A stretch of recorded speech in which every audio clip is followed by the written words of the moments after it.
बाबू आम बुढ़ा बुढ़ी दुई जन को दी ओली दी मुठा किसी खाइबाकू दियो बाबू। आम दुई जनकर कथा टिके बुझ बाबू। निज जन्म कला पुओ झील मान आरंभ करी नेता वीडियो जाए तो आम कथा केही भी बुझिलेनी। केते दिन आम दुई जन भंगा पाइखाना घरे उपास पड़ी रहिबू बाबू। आमर तो केही भी सहारा हेलेनी। आमको टिके सहारा हुओ बाबू। आज्ञा हाँ एमिति किछि कोहबरा कंठरे थिला आमर पूज्य पूजा संसद को निवेदन।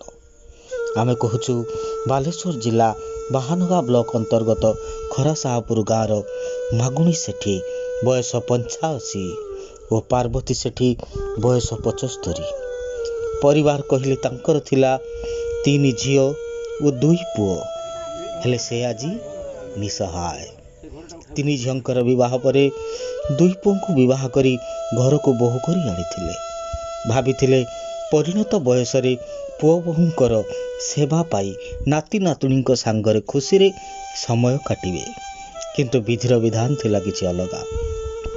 2 भाई विवाह परे वृद्ध माता पिता को छाड़ी निज निज ससुर घरे जाई घर जइया होई रहिले।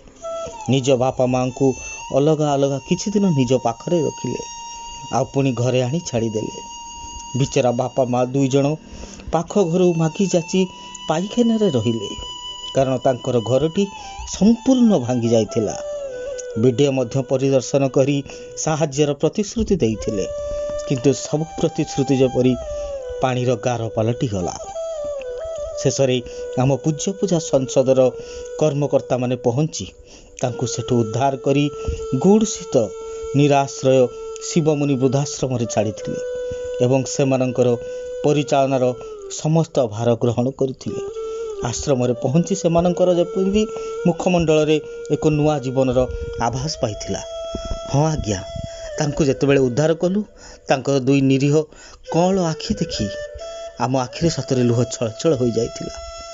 तथापि से निज पुओ झियो मानकु किछि दोष देई नथिले। आमे आज्ञा अनुरोध करुछु भगवान को प्रार्थना करुछु एमिति कुलांगार पुओ झियो आज्ञा कहा भाग्य न मिलू। समस्ते आज्ञा जेमिति निज वृद्ध पिता माता सेवा करंतु। जय जगन्नाथ।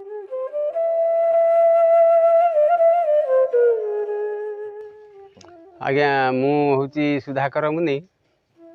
जेहेतु आमर गुड़ पंचायत रे गोटे जे निराश्रय आश्रम अच्छी समस्त निराश्रय लोक मान को सेवा दबार जे प्रकृतर मानसिक स्तर रे आमे कर्तव्य बोली भावी देइचु।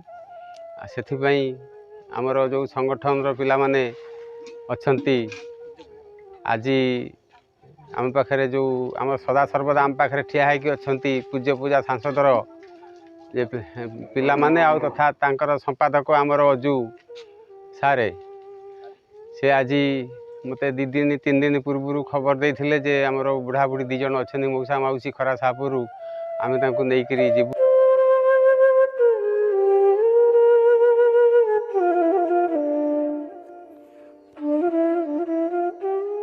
घरे तांकर बड़ पुओ एठी तो ना दे बड़ पुओ सान पुओ 2 पुओ से तार बुई तार ता ससुर घर पाखर रहउची आ बड़ पुओ का दर सेठी रहउची। आगर कोन एठी घर दर नाही कि तांको सेवा करिया पे जो समय रे ना बर्तमान के से बड़ पुओ नै थिला तार माँ को आ सान पुओ नै थिला बाप को से आनी के एठी छाड़ देला पाइखाना रे एठी घर भांगी गलानी एठी रही पाउनती बुढ़ा एठी बड़ हैरान होउचंती राति पायला बेलू एणे तेणे मागिया जाची कि चलुचंती। एक कथा जणैथिले सरकार को सरपंच को किंबा हाँ वीडियो आसथिले सब आसिक देखिक गले कहीं किसी तो कले परिवार होते एपर्तंत बुढ़ा केते दिन हेलानी बुढ़ा बुढ़ी एमती पाइखाना 4 मास पर हेलानी।